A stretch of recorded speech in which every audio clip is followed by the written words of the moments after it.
இன்றைக்கி எங்கள் வீட்டில் சிம்பிளான ஒயிட் ரைஸு,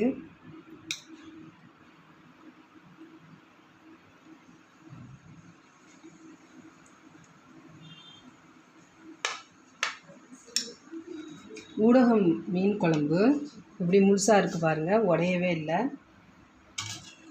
பார்த்து பொறுமையாக கிண்டுங்க. இதுதான் எங்கள் வீட்டு லஞ்சு. நல்லா தேன் மாதிரி குழம்பு நல்லாயிருக்கும். பீட்ரூட்டு பொரியல்.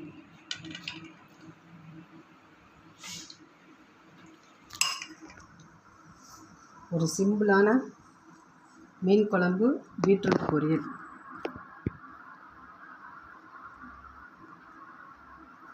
நல்லா ஃப்ரெஷ்ஷான மீன், பீட்ரூட்டு. காய் சாப்பிட்றது ஹெல்த்துக்கு நல்லது. ரொம்ப நல்லா டேஸ்ட்டாக இருக்குது. இந்த மாதிரி மீன் குழம்பு நீங்களும் செஞ்சு பாருங்கள்.